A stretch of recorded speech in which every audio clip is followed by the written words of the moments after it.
triple bypass. That was in January. The end of March, I was supposed to turn 45, and I didn't think I was going to make it. My 45th birthday was the day I went back to work at the end of March. I was able to survive. I'm standing here today. People look at me and think, you're fine, you didn't have anything, you look great. Well, it does happen. I had no idea that I had a heart attack. I thought it was heartburn. We all have access to over-the-counter medications, so especially as women, we treat it. We're used to taking care of others. We don't always take care of ourselves. If I didn't have access to Zantac, I probably would have gone to the doctor because I had this heartburn, but thought it was because of the stomach bug.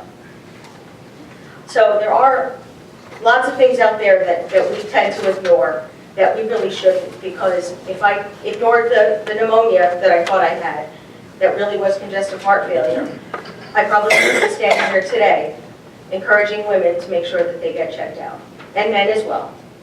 Thank you.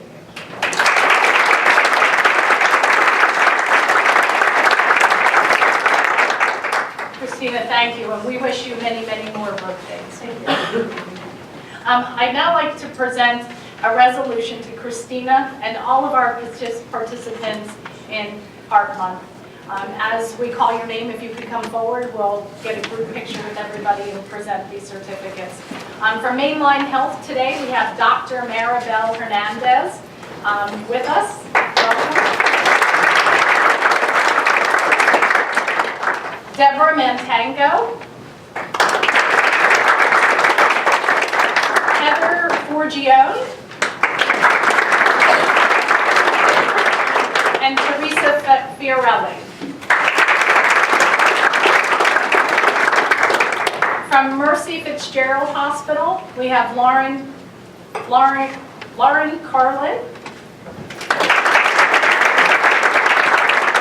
and Lynn Rindlow.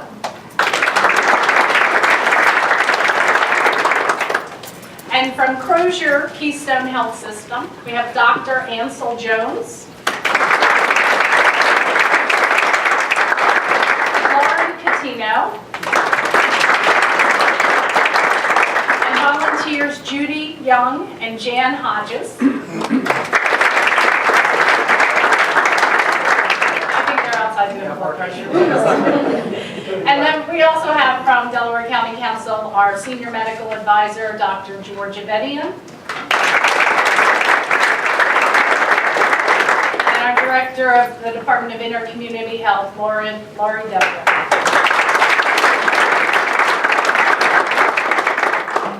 Thank you all. We're going to get a picture with everyone.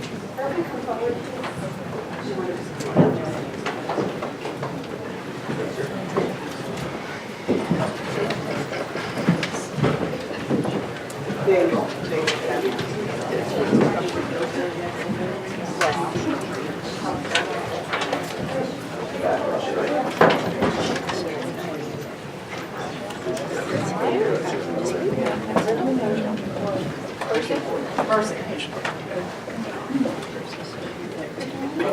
Fair enough. That's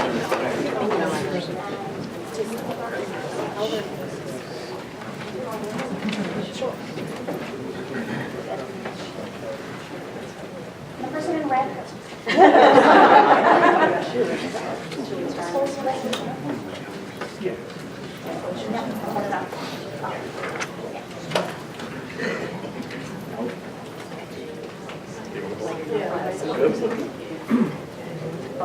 Okay, ready?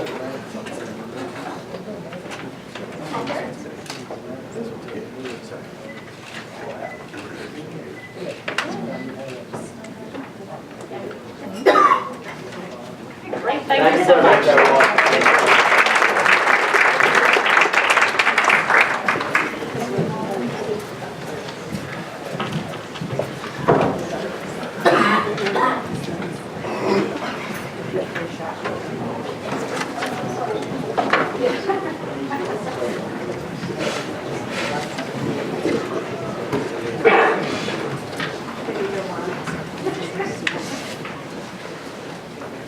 Thank you to all those participants who came in to help us recognize this important issue.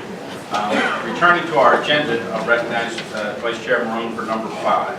Thank you, Mr. Chair. Move for the approval of the minutes of the regular meeting from January 24th, 2018. Second the motion.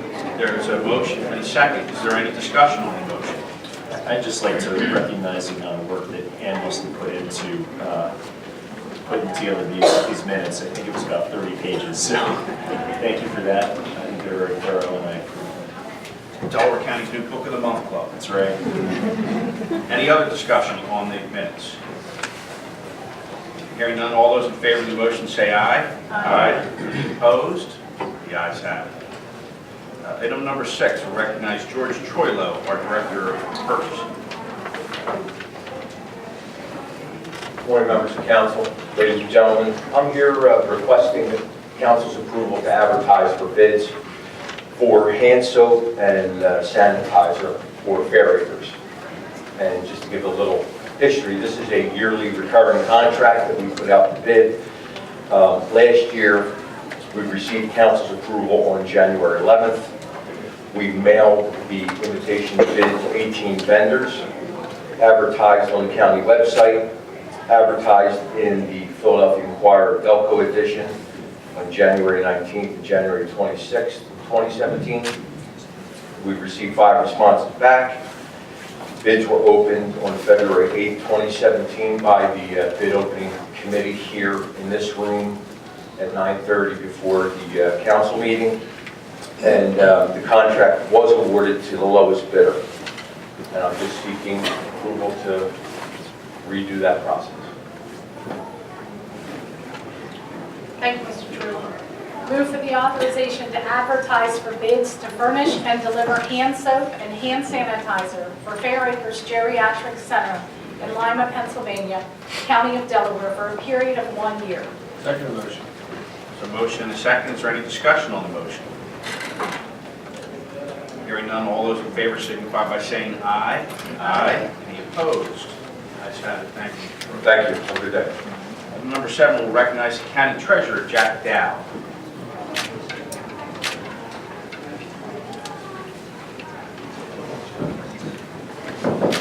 Good morning, Mr. Chairman, members of council.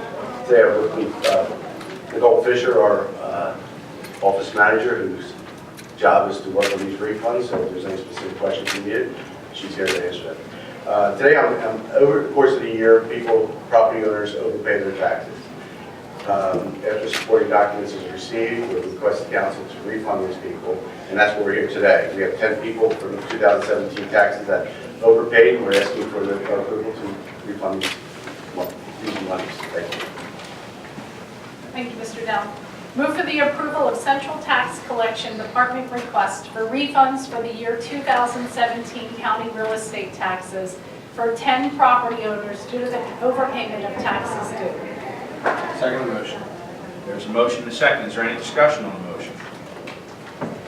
Hearing none, all those in favor signify by saying aye. Aye. Any opposed? Ayes have it. Item number 8 through 11, we have Linda Hill, the Director of our Planning Department. Let's describe number 8 for us. Yeah, good morning. Good morning, Mr. Chairman, and good morning, Council. Last year, I requested Council authorization to apply to the Pennsylvania Department of Conservation and Natural Resources for 2 projects under the Community Conservation Partnership Program, and today I am pleased to report we're successful in our applications. Both of the trails that we applied for are part of the region-wide trail circuit. They're identified as important greenways and trails in our open space and recreation plan, and I'm requesting approval to accept these grants and move forward with the project implementation. Agenda item number 8 is a grant in the amount of $62,800 for professional engineering and design for Phase 2 of the Darby Creek Trail. This would extend the trail in Upper Darby at Kent County Park to the Gateway Trail in Lansdowne Borough. We have secured matching funds for this project from DRC in the amount of $80,000. And I would just note that this project will require the services of a professional engineering firm to prepare the plans as we move forward.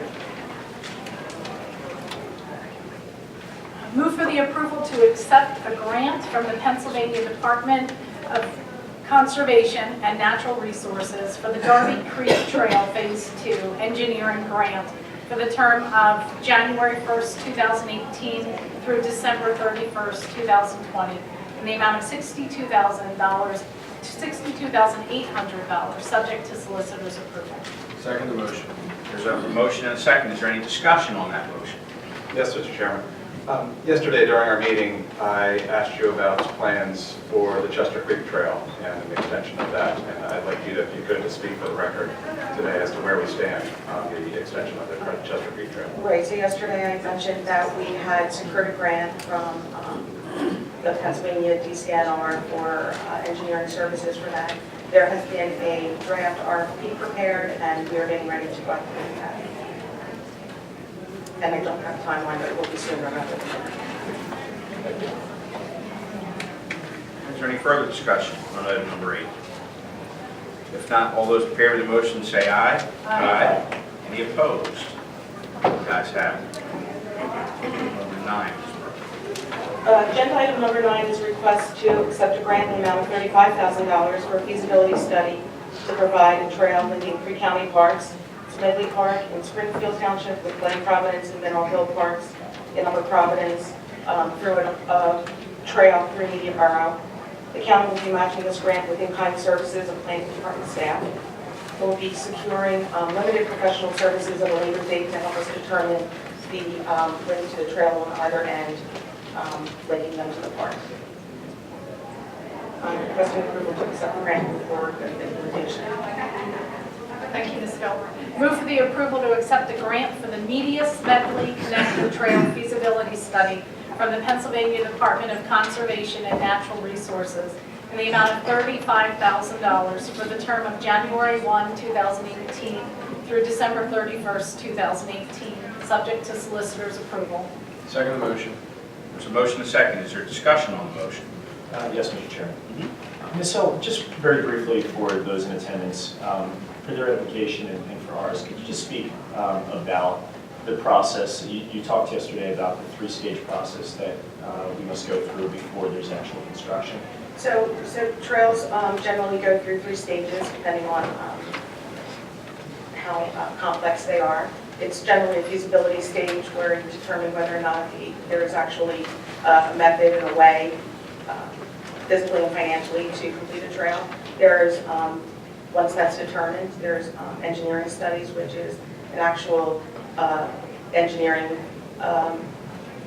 exploration into how exactly it includes the topography of the area, ownership, things like that, and prepares actual plans and specifications.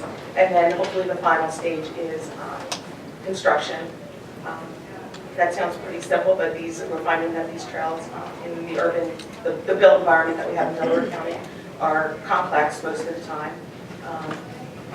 These 2 trails that we were talking about this morning are trails that the county planning department has a ranking of projects that are most feasible, and we have ranked these projects, and that's how we are making our determination of which projects we go and make application for with the state and with other funding agencies. And Ms. Hill, for the public, how can they be participants in knowing the progress that's taking place with any of these and give any input? Well, I would start by, in terms of the feasibility, I would start by looking at the county website. We have an open space park and recreation plan. I think one of the best parts of the plan is it goes through each of the trails in detail, explains the different segments and where they need to go, and the most up-to-date information on where progress is on the trail. In terms of when we make application for funding, we are required to have public meetings. The state requires us, so we do that. We reach out to partners. And I would just say in general, I think the county planning website is up to date, and I think people should check that. And staff is always available to talk to them. Thank you. Mr. Chairman, Ms. Hill, since you pointed out the Delaware County Open Space Plan, the 3 initiatives of that plan are to conserve, enhance, and to connect.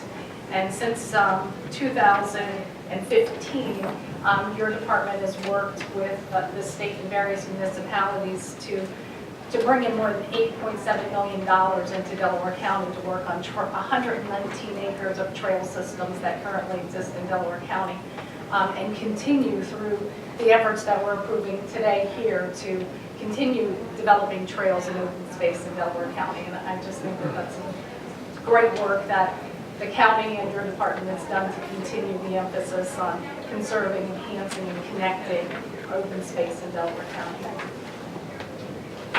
Thank you. Is there any further discussion on item number 9?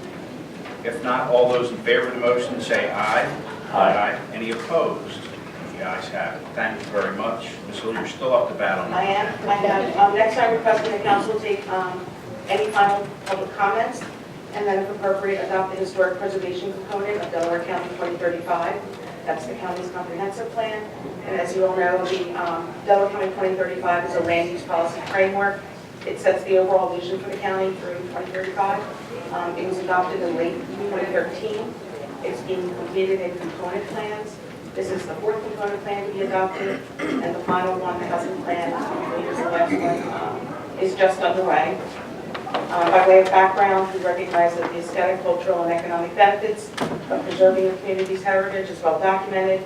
Preservation is conservation. Historic communities have shown to have higher property values. Historic resources provide a link to our past and enrich the identity of an area.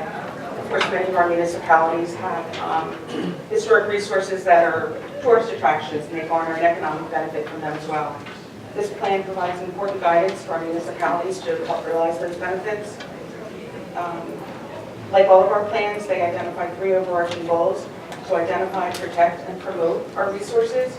It includes 5 objectives to guide the implementation of the strategy in line with those goals. And it lists short, medium, and long-term actions, measurable actions that the county can take, as well as actions municipalities are encouraged to take to meet those objectives. I think one of the more interesting sections of the document is the timeline of architectural periods, how it influenced the county's built environment, but most importantly, the plan provides a toolbox of historic preservation tools to meet the plan goals.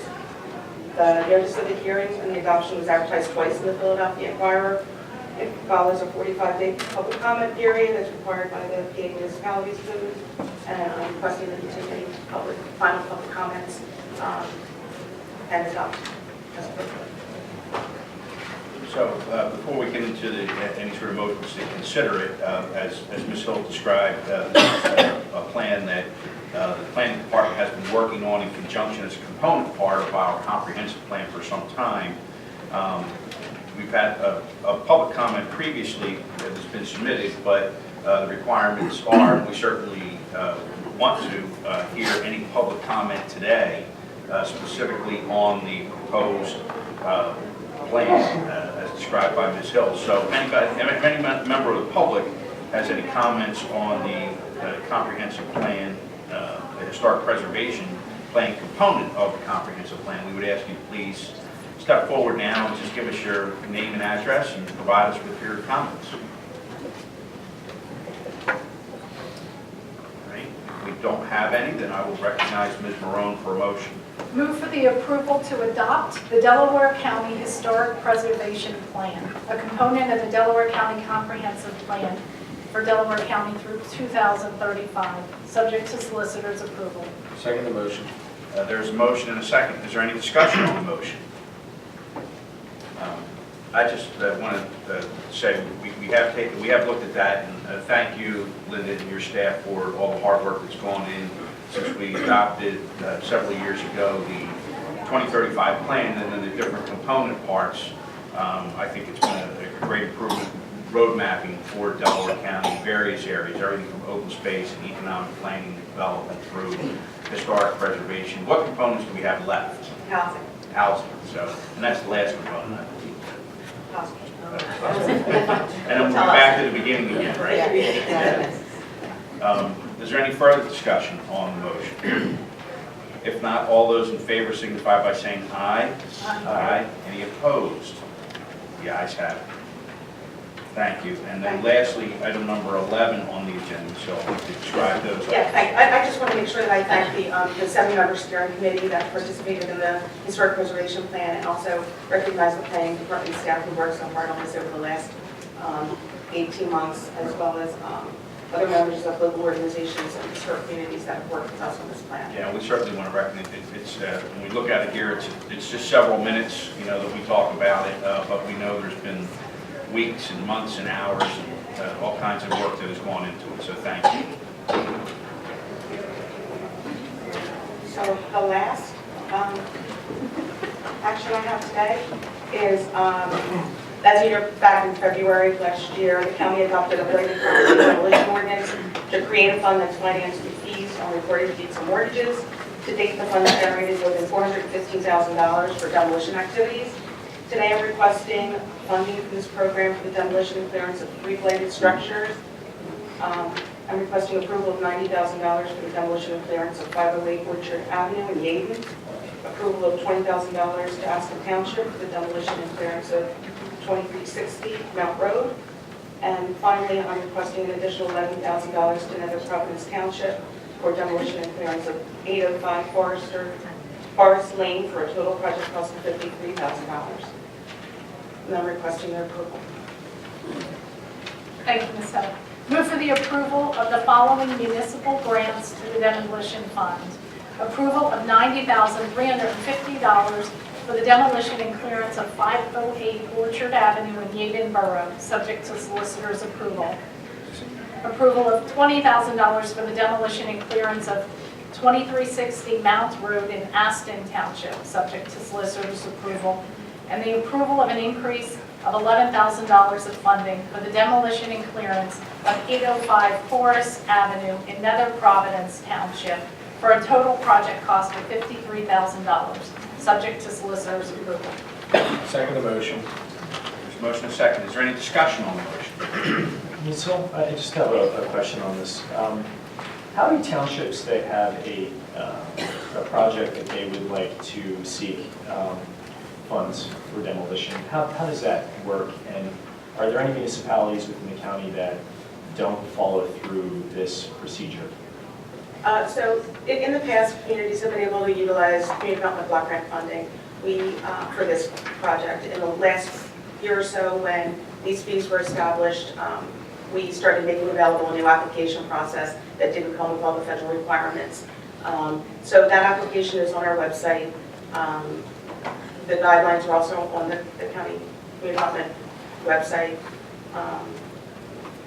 Oftentimes, we'll get requests for community development block grant funds, which we will make recommendation to council that they fund the project through this demolition fund. I'm not sure if that answers the question. Just to clarify, so the city of Chester, for instance, would not apply for CDBG money That's correct. through the county, but they could apply for demolition That's funds correct. from the county. Have they done so? Have they applied for demolition funds through the county? No, they have Okay. not. Have you reached out to them or? No, Okay. not specifically that. Some of these funds that we're seeking approval today previously had been approved as CDBG grants. Is it my understanding then that the entirety of the project is now going to be funded through the demolition fund Yes. rather than CDBG? Yes, in the case of Yaden, that's exactly the case. And in the case of Nether Providence?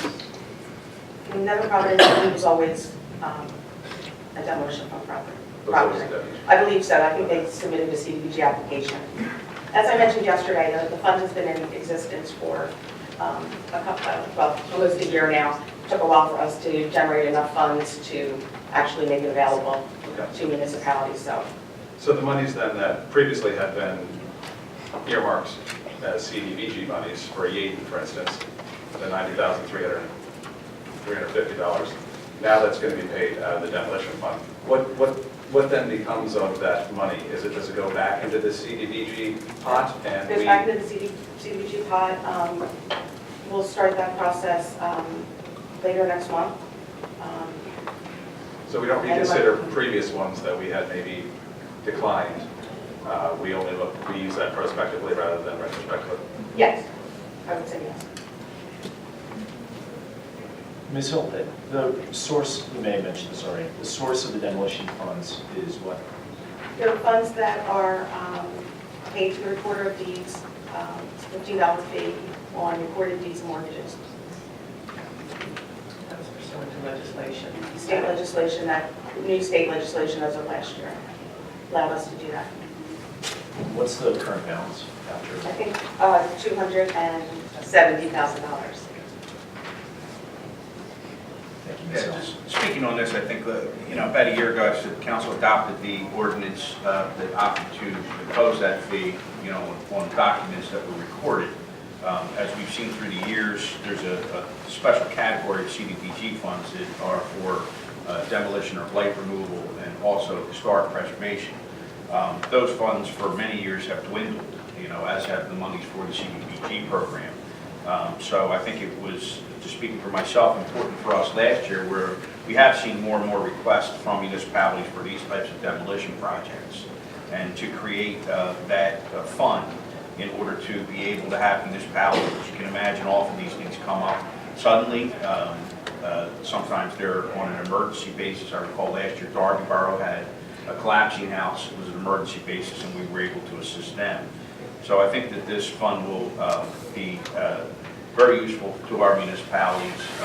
And as we talked about yesterday, municipalities do lien the properties that are involved. And hopefully upon the sale or transfer, we can at least recover some of the funds that will go back into the demolition project pool in order to enable other municipalities to continue to do this. So hopefully this is somewhat of the start of a good program.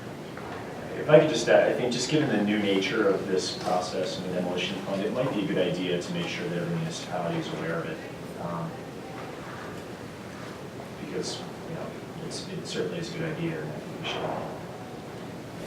We can certainly, and more notice is always better. I know that they did, typically the municipal engineer is the point person for both evaluating the property to be demolished and submitting the applications, whether it be CDBG or this demolition fund. I know when this was started, all municipal engineers were advised of the program and updated for it, but certainly, we said the more we spread the word, the better about everything.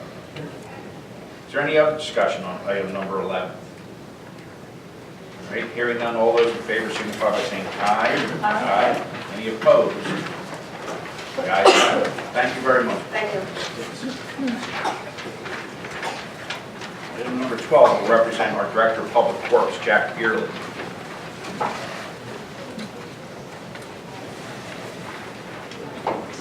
Thank you, Mr. Chairman. Good morning, members of council. We're requesting the approval of Amendment 1 to contract number 80051 to Clearwater Construction Corporate of Mercer, PA, for reconstruction of the Adingham Bridge, County Bridge number 73, to increase the contract sum by the amount of $1,339.48. The original contract sum was for $1,866,000. This change order of $1,339.48 will bring a new contract sum of $1,867,339.48. The reason for the change order is a requirement to have additional white thermoplastic striping for crosswalks and stop bars. The contractor is being required to install 24-inch white thermoplastic stop bars and 6-inch white thermoplastic crosswalks as per additional work that was added by the ADA ramps being installed. The items are being installed for the safety of the traveling public. The change is an unforeseen condition and according to the PennDOT ECMS system, which stands for the Engineering, Construction, and Maintenance System. This is a PennDOT oversight system for all checks and balances used under all bridges construction. Thank you. Thank you, Mr. Beerley. Move for the approval of amendment number 1 to contract number 80051 to Clearwater Construction Incorporated for the reconstruction of Adingham Bridge, County Bridge number 73 on Rosemont Avenue over Darby Creek, to increase the contract sum in the amount of $1,339.48, subject to solicitor's approval. Second the motion. There's a motion and a second. Is there any discussion on the motion? Hearing none, all those in favor signify by saying aye. Aye. Any opposed? The ayes have it. Thank you, Mr. Beerley. Recognize Mike Freeman, the Director of our Electronic Recording Center.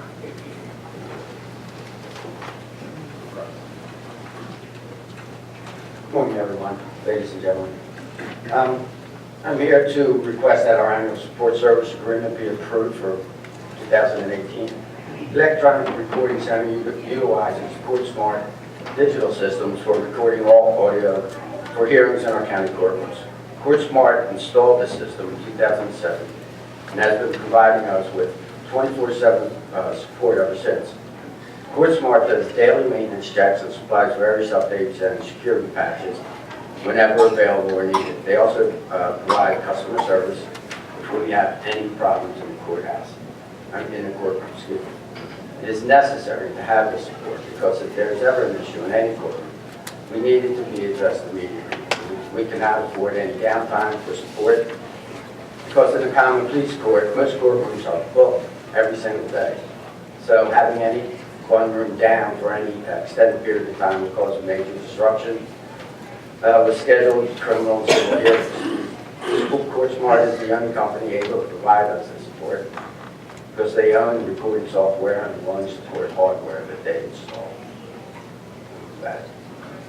Thank you, Mr. Freeman. Move for the approval to renew the annual digital recording system support services agreement with CourtSmart Digital Systems Incorporated for the period of January 1st, 2018 through December 31st, 2018 in the amount of $96,209.35, subject to solicitor's approval. Is there a second to the motion? Second the motion. The motion and the second. Is there discussion on the motion? Yes, Mr. Freeman, just a question on this. So this is a software and hardware system that was installed about 10 years ago, you said? That's correct. I understand that what we're looking at here is essentially a maintenance agreement for that software and hardware. Given the fact that it's been 10 years, has there been a process, or is there a process periodically to look at what other alternatives are out there? And I realize that would mean installation of new software and hardware, but just as sort of a best practice, do you have a sense of the landscape of what else might be out there? And, you know, it might sometimes be worth it to have someone install the new system if it means savings on the maintenance agreement or if it's an improvement in the performance. Well, as a matter of fact, in the past year, our district courts have had a transition from tape recording to digital recording. They went through the process, put out bids, and we happened to there must have been 5 companies that came in, displayed their wares or whatever, and put on the demonstration, and CourtSmart was again selected for the district courts. Other companies, they had some nice stuff, but it was no better than CourtSmart. CourtSmart's a top outfit, and we're more than happy with what their system is and the service they provide to us. Great. Do they provide periodic updates to the hardware? Yes. Yes, they're always monitoring. 24/7 off-site, they're always checking the what's going on. Thank you, Mr. Freeman. Sure. Is there any further discussion on agenda item 13? If not, all those in favor of the motion signify by saying aye. Aye. Aye. Any opposed? The ayes have it. Thank you very much. All right, thank you. Items 14, 15, and 16 recognize Jason McQuiggan, the Administrator of the Office of the Medical Center. Thank you, Mr. Chairman. Provided council with a breakdown on the numbers that we used for 2017. These contracts, all 3, are contracts not to exceed $50,000, but it gives me the flexibility to use the per diem doctors on an as-needed basis. I think the total of these 3 doctors last year was $52,000, but one of them was $27,800. So the medical examiner's office is a crystal ball on when we're going to use them. It just gives me the flexibility to do so. So these are 3 professional services agreement with 3 different forensic pathologist doctors who are in essence are part-time doctors at the medical examiner's office. That's correct. Item number 14, move for the approval of a professional services agreement between the County of Delaware and Cable Wardick, MD, for the work to be performed at the medical examiner's office for the period of January 1, 2018 to December 31st, 2018, at a cost not to exceed $50,000, subject to solicitor's approval. Second the motion. There's a motion and a second. Is there discussion on the motion? Hearing none, all those in favor signify by saying aye. Aye. Any opposed? The ayes have it. Move for the approval of a professional services agreement between the County of Delaware and Ian Hood, MB-CHB, for Forensic Pathology Consultants Incorporated for work to be performed in the medical examiner's office for the period of January 1, 2018 to December 31st, 2018, at the cost not to exceed $50,000, subject to solicitor's approval. Second the motion. There's a motion and a second. Is there any discussion on this motion? Hearing none, all those in favor signify by saying aye. Any opposed? The ayes have it. Move for the approval of a professional services agreement between the County of Delaware and Gary L. Collins, MD, for work to be performed in the medical examiner's office for the period of January 1, 2018 to December 31st, 2018, at a cost not to exceed $50,000, subject to solicitor's approval. Is there a second to the motion? Second the motion. There's a motion and a second. Is there any discussion on this motion? Hearing none, all in favor then signify by saying aye. Any opposed? The ayes have it. Thank you, Mr. Thank you. Boyd. For agenda item 17, I'll recognize the Director of our Human Services Department, Joseph Docker. Good morning, Mr. Chairman, members of the council. This morning, I'm here to ask for approval of a gambling prevention grant with the Chester Education Foundation. The Chester Education Foundation is the provider that provides prevention programs within the Chester Offense School District. The school district is targeted due to the proximity of having a casino, Harris Casino, in the district. The prevention grant will allow 2 youth gambling evidence-based programs in the classroom, grades 4 through 6, as well as the high school.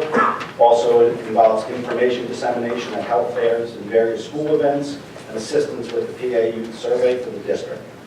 This is 100% state funded, and these grants are approved by the Department of Drug and Alcohol Programs, and they approve the programs through an application process. Thank you, Mr. Dougherty. Move for the approval of agreements, contracts, and amendments with the Human Services Providers of Services as per the attached list, subject to solicitor's approval. Second the motion. There's a motion and a second. Is there any discussion on this motion? Hearing none then, all in favor signify by saying aye. Any opposed? The ayes have it. Thank you, Mr. Docker. Item number 18, move for the approval of a memorial to be erected on the grave of William Joseph Brown of Morton Borough, a deceased service person. There's a motion. Is there a second to the motion? Second the motion. Motion and a second.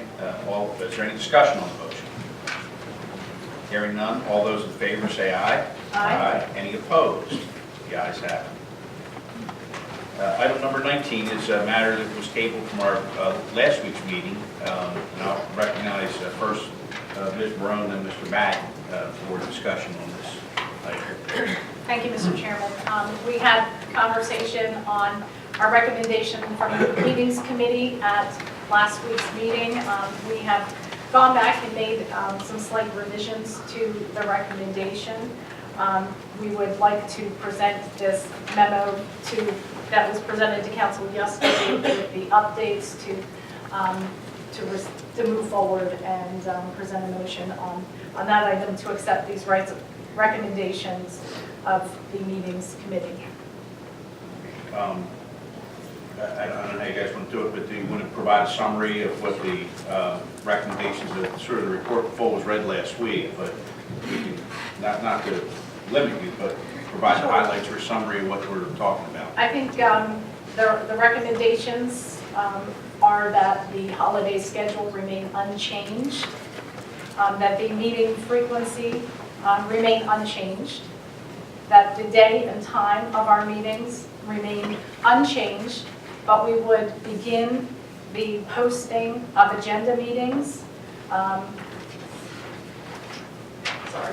Our agenda meetings, we would begin posting our agendas on Monday afternoon as the preliminary agenda, and then on Tuesday afternoon, we would be presenting the final agenda online for access to the community. Our meeting would be continuing to be called the agenda meeting. The agenda review. And then video recording. We would begin recording the meetings of county council on both Tuesdays and Wednesdays, and making that available via our website. Do you have any further comments, Ms. Brown? None at this time. I recognize Mr. Matt. Yeah, no, I think Ms. Marone covered it. I'm excited about what we've brought forth together. And I think while not a lot in terms of the, the number of changes, I think the changes that will be happening are pretty significant in terms of the impact it has. So to really emphasize what Ms. Marone said, there will be a preliminary agenda for what we'll be speaking about this week, put out on Monday, so in advance of our Tuesday meetings. Therefore, those who have an interest in participating, they can see what's on the docket for this week and come prepared for public comments on Tuesday. Therefore, we have the opportunity to take those into account a day prior to voting on Wednesday. So that change in having an agenda available on Monday is rather significant in terms of being able to get material input prior to our voting on Wednesday. And as Ms. Marone said, while Tuesday's meetings have never before, there been any record of what took place there, given the fact that there are no minutes and no video recording. Now, while it won't happen overnight that there will be a live feed of Tuesday's meeting, there will be some form of video of Tuesday's meeting. So for those who can't be here every Tuesday at 10 a.m., you can see what was discussed and take that into consideration before Wednesday and reach out to us with anything we ought to know before we vote on Wednesday. So I think these are significant changes, and like I said, I really appreciate the support of all my colleagues in support. Okay, so with that, is there a motion to accept and implement the report of the meetings committee? I'll present that motion. All right, so there's a motion to accept and implement the report of the meetings committee. Is there a second to the motion? I'll second. Motion and second. Is there further discussion from council on the report or the motion?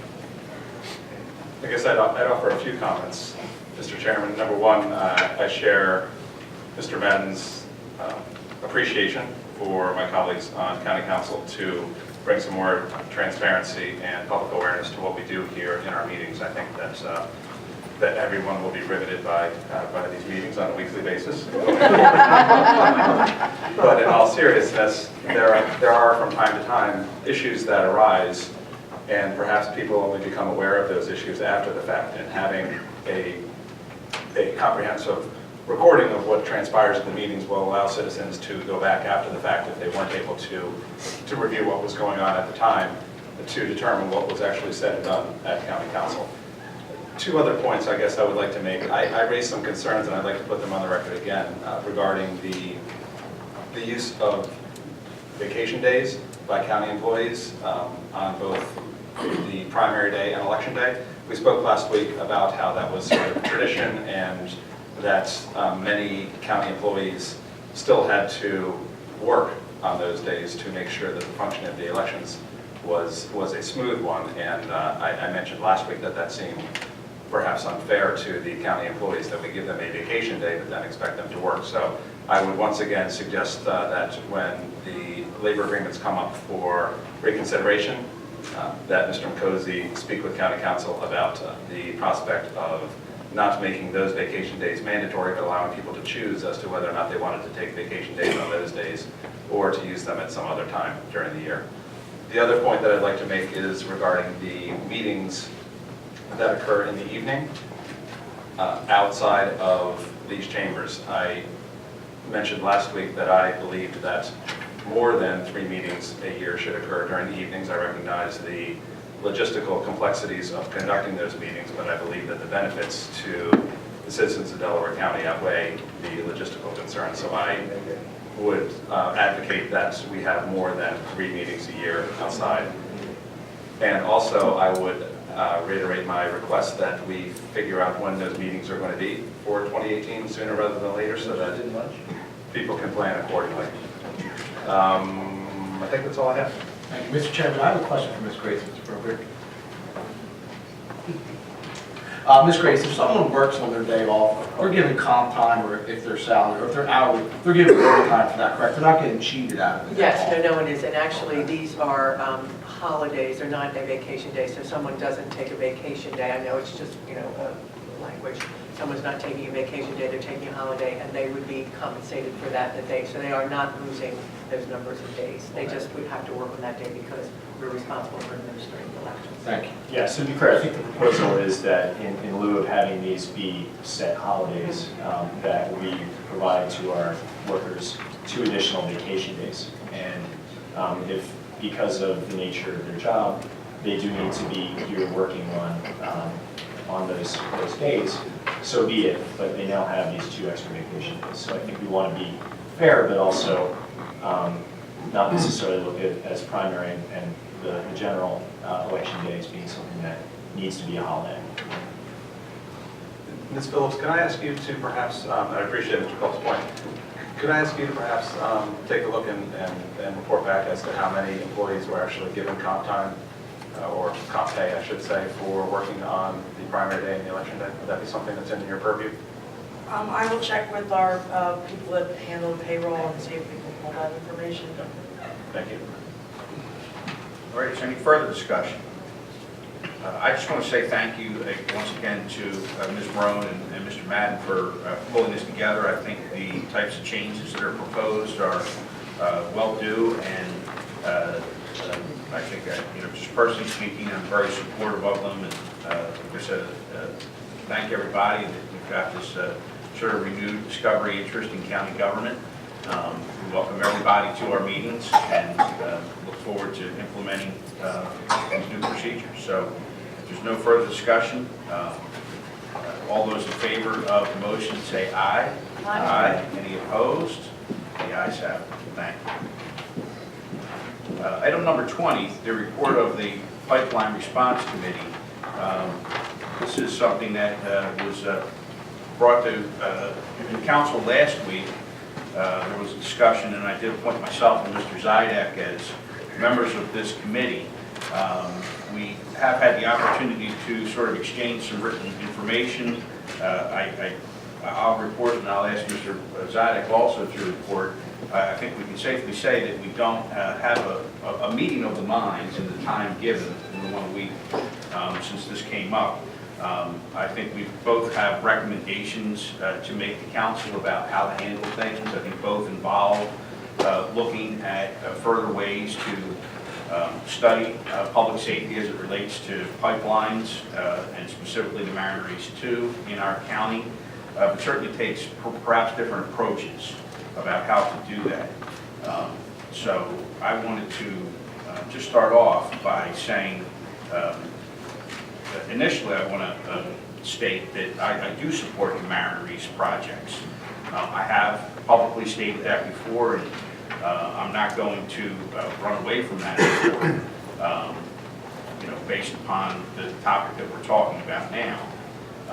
When we talk about, just as some background, I think that is important for our consideration is that the regulation of the safety of the construction and operation of any pipelines, whether it be in Delaware County or anywhere else in Pennsylvania, is the responsibility of the federal government, and that's through the United States Department of Transportation's Pipeline and Hazardous Materials Safety Administration.